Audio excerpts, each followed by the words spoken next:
You want to build a drift car that can link corners with smoke pouring off the rear tires, and you have chosen the E36 chassis, which is honestly one of the best platforms to start with. But you cannot just weld the diff and go to the track without addressing the suspension and drivetrain properly, or you are going to break something in the first 5 minutes. Let us start with the differential, because this is the heart of a drift car. And while welding the stock open differential is the cheapest way to get both wheels spinning, it puts a lot of stress on the axles. So make sure your welds are deep and hot to prevent the gears from shattering inside the case. If you have the budget, a clutch-type limited slip differential, or LSD, is a better option for smoother engagement and better control. But for a budget build, a welded diff is perfectly fine. Just be prepared for the tires to chirp when you're parking at the grocery store.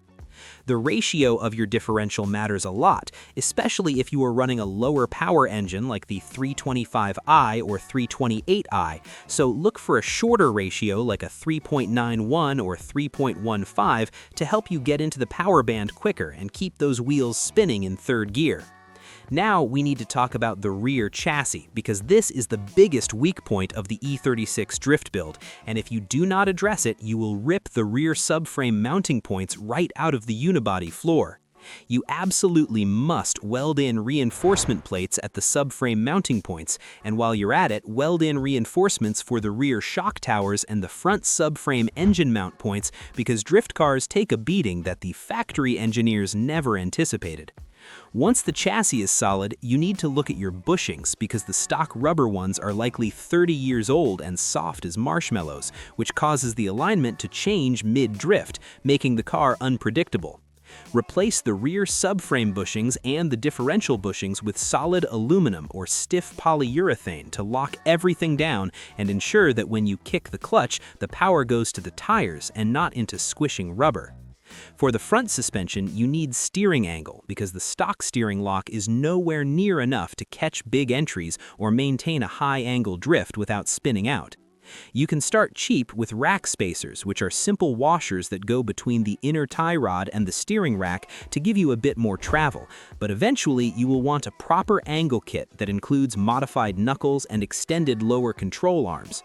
When you install an angle kit, you are going to push the front wheels out wider, which increases the scrub radius and gives you that aggressive stance. But remember, you will likely need to cut your fenders or install over fenders to clear the wheels at full lock. Suspension choice is critical, and you do not want to just buy the cheapest coilovers you find on the internet, because damping and spring rates dictate how the car transitions from left to right. You generally want a stiffer spring rate in the front and a slightly softer rate in the rear to help with mechanical grip, because if the rear is too stiff, the car will be skittish and hard to control on the throttle.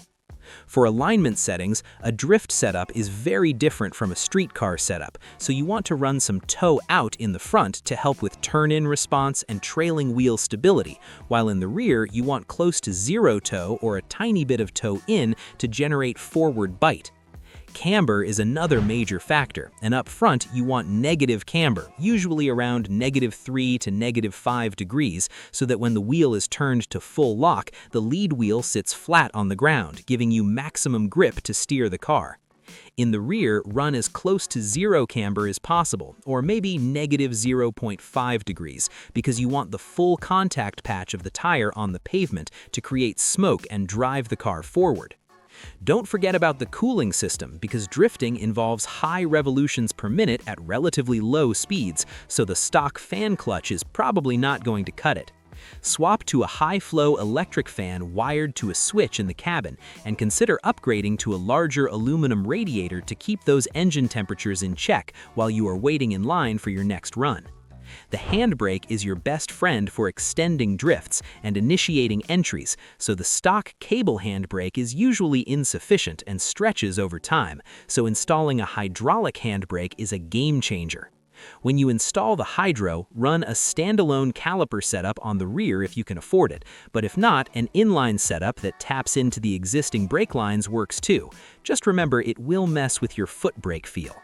Sway bars are another tuning tool, and typically drifters will remove the rear sway bar completely to allow the rear suspension to move independently and maximize grip, while upgrading the front sway bar to a thicker unit to keep the car flat.